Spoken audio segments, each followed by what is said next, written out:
Channel. I'm Brad's brother, and I'm so glad that you invite me to be participant on this channel. I love participating with Rhythms of Grace. Our Rhythms of Grace today, it's April 15th. Yeah, everybody knows what April 15th is. It's not exactly a holiday, is it? Anyway, yeah, it's tax day. This is going to be short. This is going to be sweet today for Rhythms of Grace. And again, I'm not the first one to point this out, and I'm not the first one to say it, but I want to remind myself, as well as y'all, when it comes to a tax day. And that is, we, on tax day, owe Uncle Sam every April 15th. Someday, Revelation 21 and 22 talk about there being a time when there's going to be no more tears, no more death, no more sorrow. I'm looking forward to the day where there's no more taxes. They always, the adage is there's two sure things, death and taxes.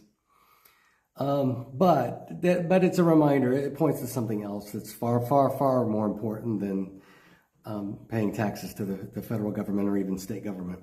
And that is this. This is Holy Week, and so at the front and center of what we're thinking about this week is payment, atonement. And I know there are those out there that question some of this, but I don't. Atonement includes the idea of payment, an exchange. When Jesus said it is finished, he used legal language. And throughout the Old Testament, this idea of there being payment it's all over the Old Testament. Debt language is all over the Old Testament. We're not imposing an idea into the text. The text itself is revealing to us that a debt is owed. We owe God. I'm reminded of the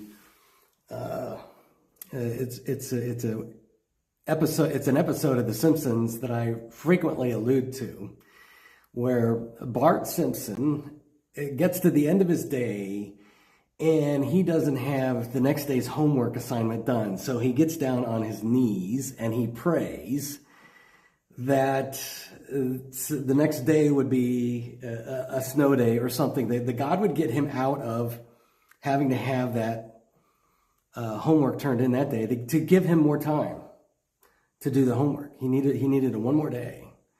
And so he prays for an extra day or an extra amount of time. It snows big time overnight. It is a snow day. School's canceled. He sees all the kids. He hears all the kids outside with their sleds and the snowballs and everything. And he's like, oh yeah, okay, let's go play. And he's met by his sister, who is standing between him and the door.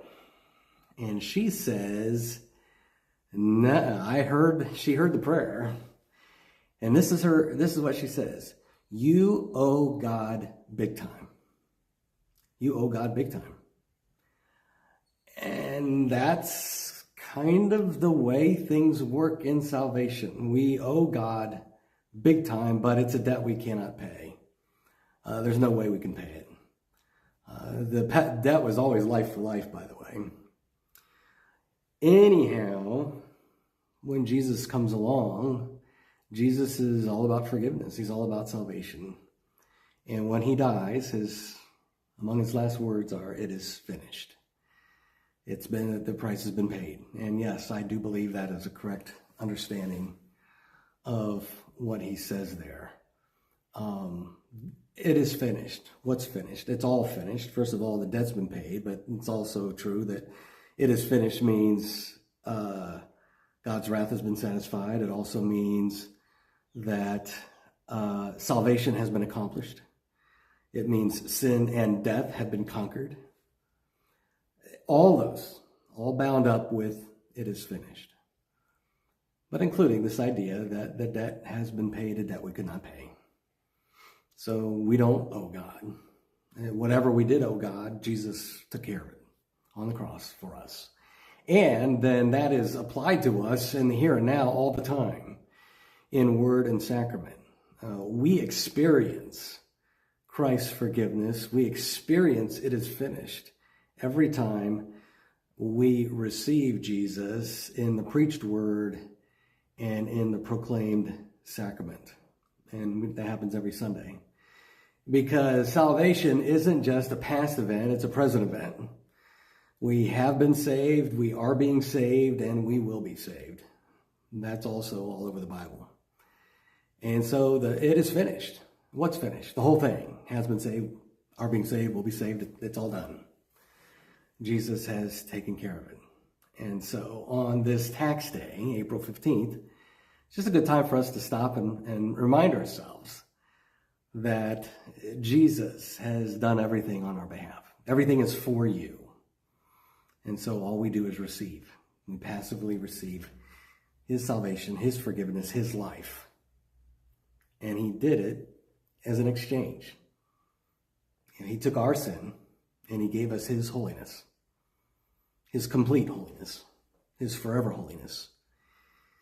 And instead of us dying, he died. So that is grace. Undeserved. No strings attached. That's our rhythms of grace for this April the 15th, 2025. This is what we call Holy Week. And I hope that you make the most of this. For myself, we have an activity on Thursday, Maundy Thursday. We do a Living Last Supper where we do a reenactment of the Last Supper with the disciples. That's always really a great experience. And then Friday night, we have a Good Friday service, and I'm looking forward to that. We're going to have one of those at the table. And then, of course, Easter Sunday, Resurrection Sunday. Can't wait. It's going to be a great weekend. And so I hope you as well make the most of Holy Week and what is being provided. And every chance is a chance to receive Jesus once again, to receive the hearing of him. See, Jesus comes to us in those moments. He comes in the ear through the proclamation, and he comes into our lives and bodies through the sacrament. It's just a great weekend. It is the highlight of the church year. So until next time, remember this though, because Jesus has done everything for us, because Jesus has taken care of everything, he always has you.